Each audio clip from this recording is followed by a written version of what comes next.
My name is Janice Ugaldi, and for as long as I can remember, I've spent my entire adult life bending myself into impossible shapes, trying to hold my family together.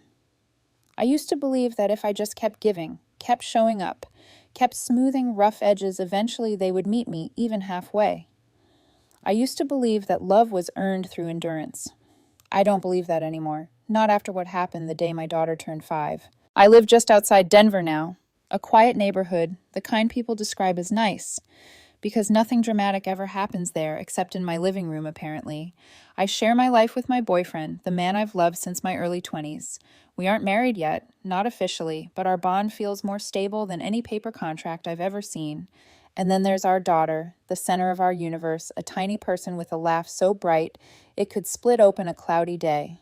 She wears princess gowns to the grocery store, insists her stuffed unicorn buckles its seatbelt, and once asked me with total seriousness whether mermaids get tired swimming all day.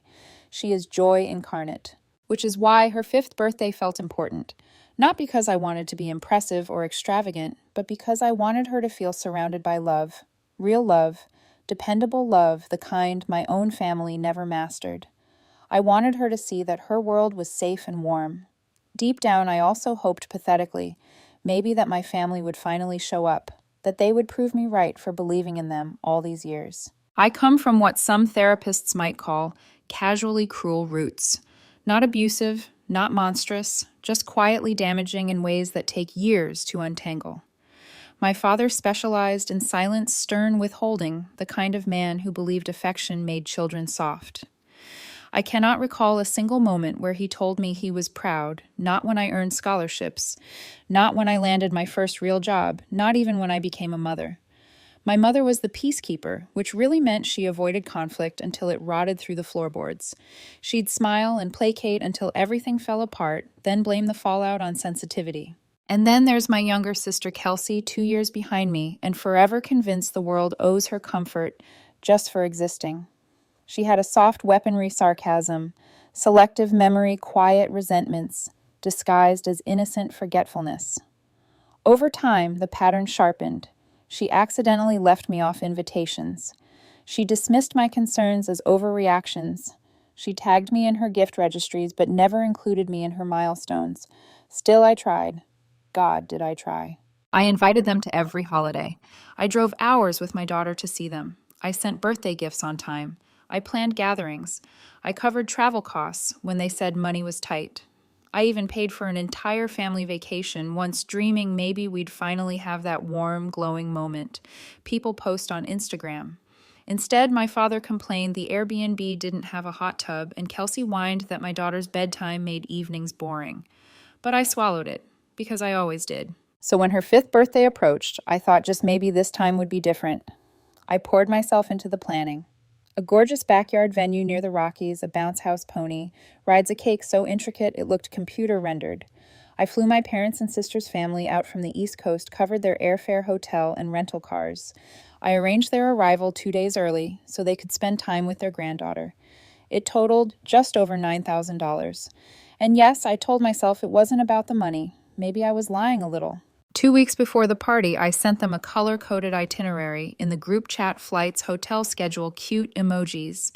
Kelsey left it on scene. My mother replied with a thumbs up. My father said nothing. Classic. Then came the week of the party, and that's when things began to rot. On Monday, Kelsey texted me. Small chance we may need to reschedule. We'll let you know. No explanation. I asked if everything was okay. No response. Tuesday passed. Silence.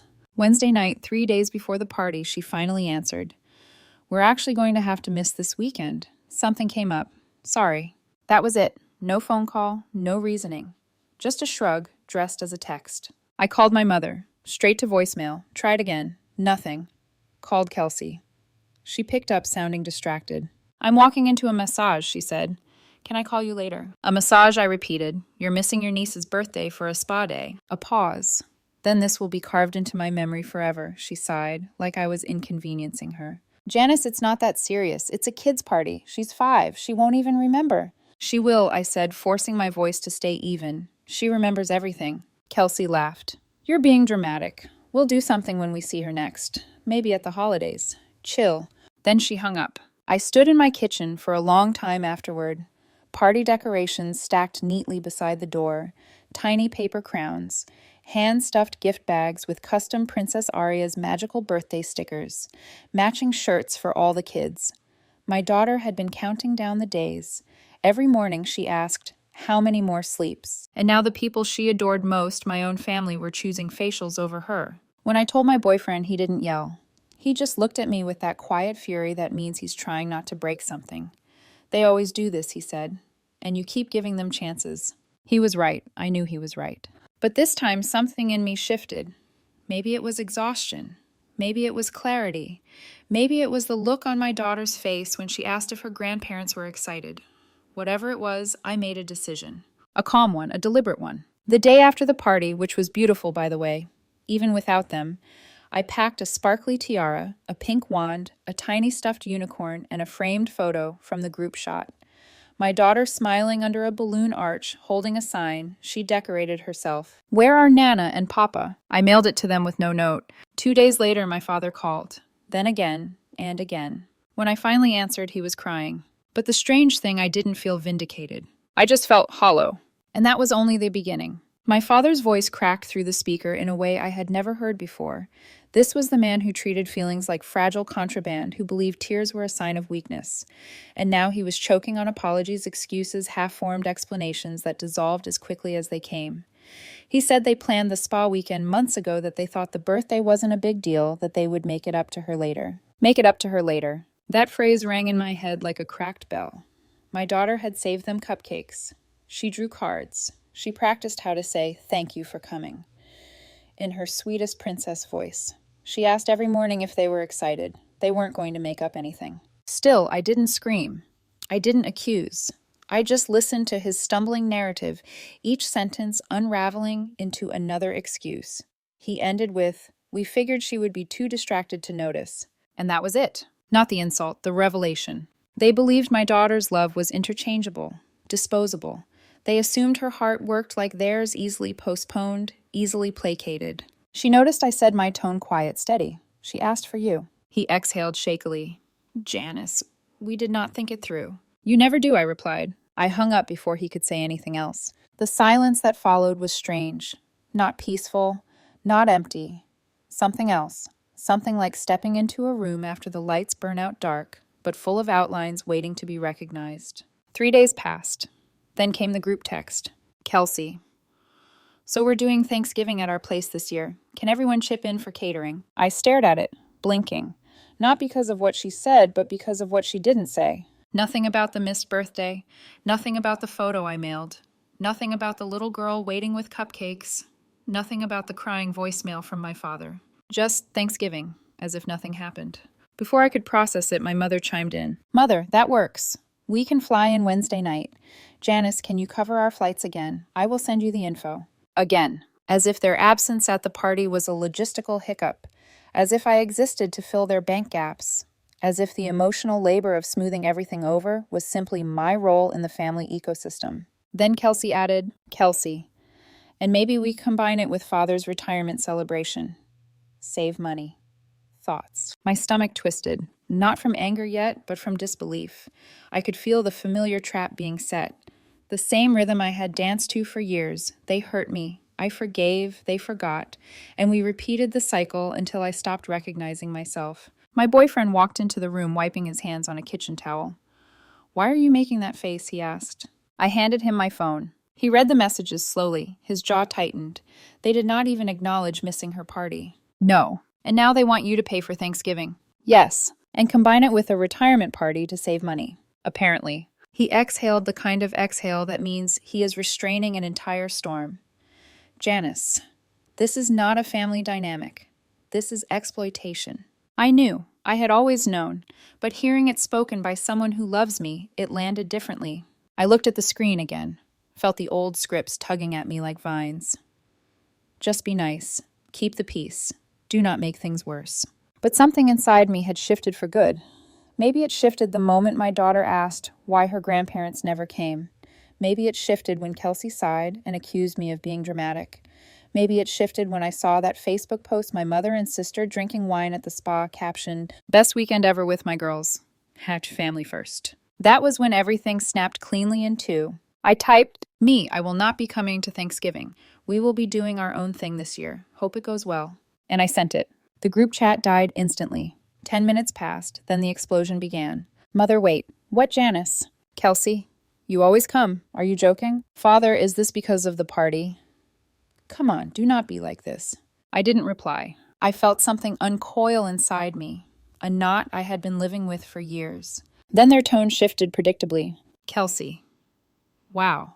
So now you are punishing the whole family over one weekend. Mother, you know how sensitive Kelsey has been lately. You did not have to make a scene with that photo. Father, you are taking things too far. It was just a child's birthday. There it was. The guilt, the deflection, the minimizing, the selective memory, the rewriting of events so they never had to face their own choices. I did not take the bait. Instead, I logged into the shared family photo album I had maintained for over a decade, every holiday, every milestone, every memory, and quietly removed every photo I had contributed. Backed them up privately, deleted them from the family archive, not out of spite, out of self-respect. My boyfriend stood behind me, resting his hands on my shoulders. You okay? He asked. I think so, I said, and I meant it. But the universe wasn't done yet. 2 nights later, while we were putting gift bags away from the birthday cleanup, my phone buzzed with a push notification. My mother had tagged me in a Facebook post. I opened it. A spa photo. My mother and Kelsey holding champagne glasses, faces glowing under soft lighting. The caption, "My girls. Self-care is the best care. #family first." I sat down slowly as if gravity had thickened.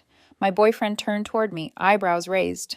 What now? He murmured. I held out the phone. He stared, blinked, then let out a humorless laugh. Unbelievable. I expected anger, but instead came something else, clarity. A quiet, grounded certainty. I was done. Completely, irrevocably, done. I walked to our bedroom, closed the door gently behind me, and dialed a number I never thought I would use for this purpose. Our lawyer. When he picked up, I did not hesitate. It is time, I said. I want to update the documents.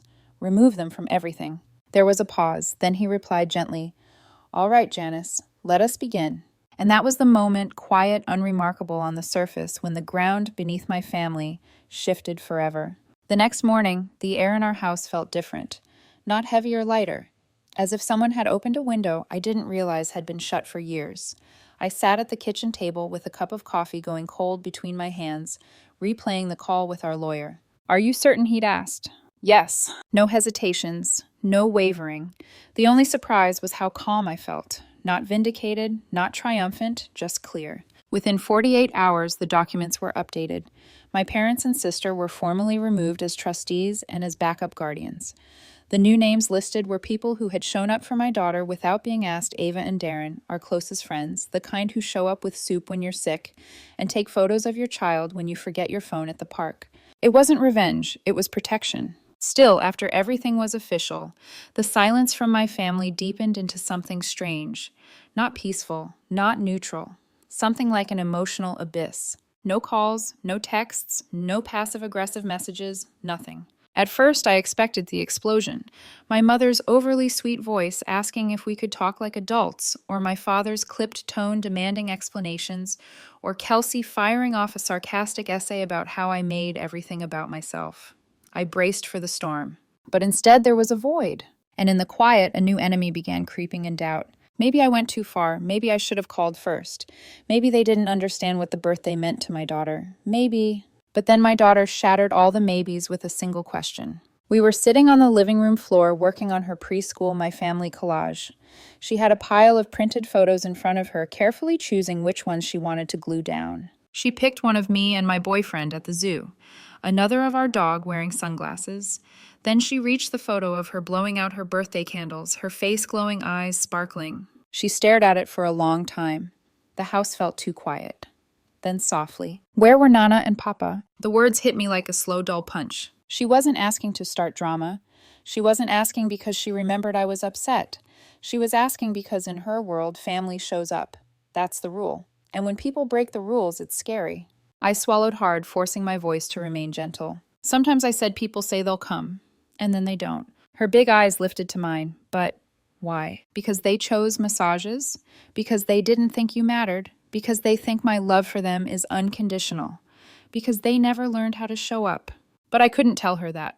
"It's never because of you," I said quietly. "You did everything right." She held the photo a moment longer, then quietly put it back in the box. After she went to bed, I stepped onto the back porch with a drink in hand. The air was cold. The wood beneath my feet felt solid grounding. My boyfriend joined me, wrapped in a blanket, holding another drink he wordlessly pressed into my hand. I stared at the dark sky. "I miss what I thought I had," I said finally. "Not what actually existed, just the version I pretended was real." He leaned his shoulder against mine. "Grief," he said softly. "Not for people who died, people who never were." I closed my eyes. He was right. Over the next weeks, the silence continued. No Thanksgiving invite follow-up, no apology, no acknowledgement of missing the birthday. Just nothing. And yet life around me started shifting in ways I didn't expect. I found myself waking up earlier feeling rested. I laughed more easily. Real laughter, not the polite kind I used with my family. I had more energy for work, for my daughter, for myself. Then, out of nowhere, an email arrived from someone I hadn't spoken to since college, a former classmate who now worked for a tech firm. "Janice, I came across a UX article you wrote. We're actually hiring for a senior position. If you're open, let's talk." I stared at the message for almost a full minute. I hadn't thought about moving jobs. I hadn't thought about promotions or growth or leadership. I had spent so much emotional energy on my family that dreaming bigger felt indulgent, off limits, dangerous.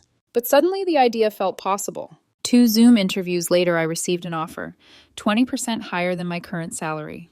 Remote first, leadership track. When I told my boyfriend, he hugged me so tightly my eyes stung. "I'm proud of you," he murmured. For the first time in years, I felt proud of myself too. Life began moving forward. Not the frantic kind of forward that feels like running from something, but the quiet, intentional kind that feels like choosing something better. My daughter blossomed. Her teachers noticed she was more confident, more talkative. She wrote thank you notes to her friends on her own. She made one for me that said, "Thank you for always being with me." I tucked it into my wallet. The holidays approached, and while Christmas morning felt quieter, no extended family, no forced small talk, it also felt peaceful, intimate, ours. We opened gifts by the fireplace. We ate pancakes in pajamas. We watched my daughter build a castle out of blocks singing to herself. And yes, there was an empty space, a phantom ache where family used to be. But emptiness at least leaves room for something better to grow. Then New Year's Eve arrived. A small gathering at our house. Ava and Darren, 2 neighbors we adored, laughter spilling across the living room. My daughter stayed up until 9, yelling Happy New Year with sticky popcorn fingers. At 9:42 p.m., while we were halfway through a charades card, my phone buzzed. A new email. Subject regarding the trust. My stomach tightened. I opened it. It was from my mother. Her tone was formal, cold, distant. She wrote that she had become aware of recent changes to the trust. She said she and my father had always acted in my daughter's best interest and were deeply concerned about being removed. She asked for clarification. No mention of the birthday. No mention of the photo. No mention of my daughter's cupcakes, drawings, or questions. Just control, just access, just entitlement. Someone tipped them off, and I knew who. Kelsey. They hadn't reached out when they missed the party, not when I refused Thanksgiving, not for Christmas. But the moment money, however symbolic, was no longer in their grip. Suddenly they found their voices. I put the phone down, rejoined the charades game, laughed with friends, kissed my boyfriend at midnight. But the next morning, when the house was quiet again, I sat at my laptop. I started to write my reply. I typed, "This is not a misunderstanding. Your removal was purposeful and final." Then I deleted it. Not because it wasn't true, but because it wasn't enough. I wasn't going to sugarcoat anything for them again. I inhaled deeply, placed my fingers on the keys, and began writing the message that would break the last thread between us. It was time they heard the truth without any padding, and I was finally ready to tell it. I stared at the blank email for a long moment, the cursor blinking like a heartbeat. My mother had written to me as if she were addressing a business associate, not her daughter. As if the issue at hand were a clerical misunderstanding, not years of neglect culminating in the moment she chose a spa over her granddaughter. I began typing. Not polite, not soft, not filtered. Just the truth. Your removal from this trust was deliberate. I paused, then continued. And the reasons should be obvious. Every sentence came smoothly after that, like a dam finally releasing. I wrote about the birthday they missed, not because of illness or an emergency, but because they chose massages. I wrote about my daughter's drawings, her cupcakes, the framed photo they never acknowledged. I wrote about their silence, their entitlement, their audacity to suddenly care only when financial control was involved. I didn't cushion anything. I didn't soften the edges. I didn't apologize. I ended with, "This is not a negotiation. It is a boundary. We will no longer be available at your convenience." No love, no sincerely, no warmth I didn't feel. Just my full name. When I hit send, I didn't tremble. I didn't second guess. I didn't wonder how they would react. The only thing I felt was the faintest tremor of relief, like finally setting down a weight I'd carried for years. It took exactly 27 minutes for the first response. Not from my mother, not from my father, from Kelsey. She called my phone 5 times before I answered. My boyfriend, reading in bed beside me, lifted his head when he saw her name flash across the screen. "Put it on speaker," he said quietly. I did. Kelsey's voice came through, immediately sharp, brittle, dripping with indignation. "So that's it," she said. "You're cutting everyone off because we missed a 5-year-old's party." I said nothing. I wanted her to fill the silence. And she did. "You've always been dramatic, Janice. You always make things bigger than they are." I closed my eyes for a moment. Dramatic. The word they used every time I felt hurt. Every time I asked for basic respect. Every time I tried to set a boundary. "You're calling me dramatic," I said slowly, "after you skipped your niece's birthday for a spa weekend and then leaked information about her trust." There was a beat of silence. "I didn't leak anything," she snapped. "I just mentioned it because Mother was upset. She thought you were being unfair." "Unfair," I repeated. "Unfair would be letting people who treat my daughter like an afterthought have access to her future." Kelsey scoffed. "Oh, please. You act like you're some moral authority just because you have a nice house and a boyfriend who cooks dinner and a little girl who wears princess dresses. Real life isn't a perfect picture, Janice." My boyfriend raised an eyebrow and mouthed, "Wow." I didn't take the bait. "Real life," I said, "is showing up. It's being there when it matters. It's not about hashtags or spa packages. It's about presence." Her voice wavered just slightly. "You're going to regret this." "No," I said calmly. "I won't." And I hung up. The moment the call ended, the weight shifted inside me again. Not grief, not anger, but certainty.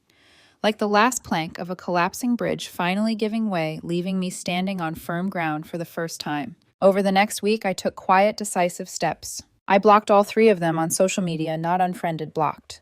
No more access to my life. No more glimpses into my daughter's world.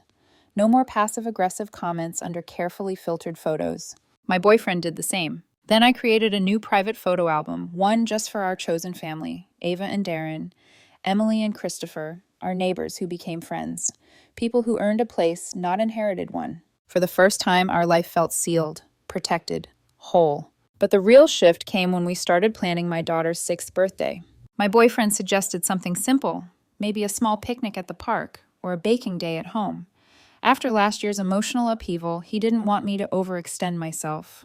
But I had a different vision. Not extravagant, not a spectacle. Intentional. I wanted a weekend that reflected the love we actually had in our lives, not the love I begged for from people incapable of giving it. We found a cozy lodge by a lake an hour outside the city. Nothing lavish, just pine trees, fresh air, a wraparound deck where laughter could echo freely. We invited only the people who had shown up consistently, the ones who'd never missed a birthday, a recital, a hard day. Then came the idea that sealed everything. My boyfriend's cousin Rachel, a professional photographer, offered to document the weekend. Candid shots, little portraits, snippets of the kids playing by the water. She suggested making a short montage to play at the end of the celebration. A visual time capsule of love. A living scrapbook, Rachel said. Something she can watch when she's older. I agreed immediately. But I also had one specific request. At the end of the video, I wanted a short clip of my daughter standing by her birthday cake, turning to the camera and saying in her earnest, gentle way, "Thank you for coming to my party. It means so much when people show up." Not manipulated, not rehearsed, just truth. Rachel nodded. "If it's genuine, I'll capture it." And it was. On the evening of her birthday, surrounded by friends who adored her, my daughter turned toward the camera. Her voice soft but bright. "Thank you for being here." My heart clenched. Not because of the message, because of the audience I knew would eventually see it. People talk. Information travels. Curiosity grows in silence. I knew someone connected to Kelsey would hear about the party. Someone would ask to see the video. And when they did, they wouldn't just see decorations or cupcakes or a lakeside cabin. They would see what love looks like without conditions. what family looks like when it's chosen, not inherited, what showing up actually means. The birthday weekend passed like a breath, warm, peaceful, full of laughter and pine, and a kind of emotional clarity that wrapped itself around me like a blanket. At the end of the last night, after everyone left, I made 3 backup copies of the video. One for my daughter's memory box, one for us, and one for later. Because I knew this wasn't the end. And I was right. 6 weeks after the party, almost a year since everything had started to unravel, the message arrived. Not a call, not a voicemail, just a text from my mother. We saw the video. We didn't realize how much we hurt her, or you. Then hours later, one from Kelsey. I don't know how we got here, Janice, but I see it now. I didn't reply. Not because I was angry, because I was done. Truly, completely done. And that was when the final unexpected twist began. Something I didn't plan, didn't anticipate yet, would expose everything my family had tried to hide for years. I thought the video would be the end of it, the final quiet goodbye. A small truth shared through a screen, nothing more. But life, especially life connected to family, rarely settles that neatly. The message from my mother admitting they didn't realize was not closure. It was the tremor before the quake. 4 days after the text from my mother and sister, I received something unexpected, an email from a law office I didn't recognize. At first I thought it was spam. Then I saw the subject line, "Request for access to great-grandchild trust funds." My heart tightened. I opened the attachment, formal, curt, and painfully familiar in tone. Kelsey's son Ethan had recently been diagnosed with a learning disorder. He needed to enroll in a specialized school. It was expensive. Insurance didn't cover it.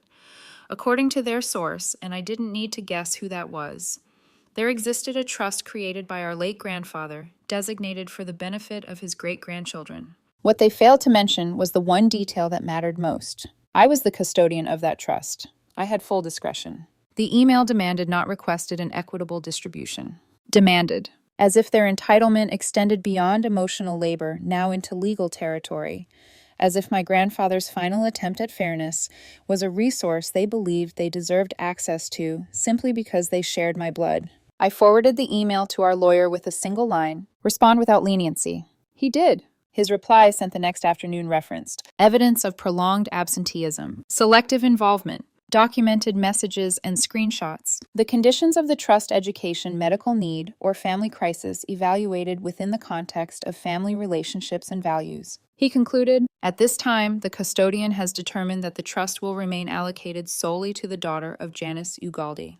Future reconsideration is not guaranteed." A clean, unshakable door closing. The fallout arrived at 9:17 that night. My father called first, not angry, desperate. "Janice," he said, breathless, "you cannot do this. Ethan is struggling. He needs that school. He deserves help." "I'm not punishing him," I said evenly. "I'm holding his parents accountable for years of their choices." "This isn't fair," he stammered. "That word," I said quietly, "has never meant what you think it means." He tried again. "We made mistakes, but—" "No," I interrupted. "You made patterns." Silence stretched on the line.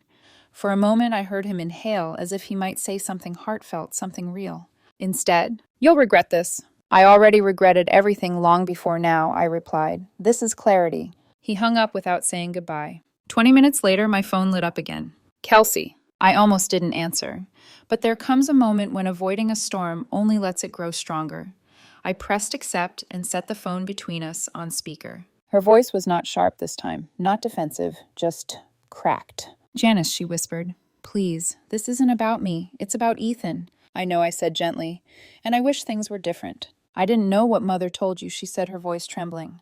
"I didn't know you'd cut us off. I didn't think—" "You never think," I said softly. "You react." She broke. "Do you hate me?" I closed my eyes. "I don't hate you," I said, "but I can't give you what you want. Not anymore, not emotionally, not financially, not legally." There was a long pause.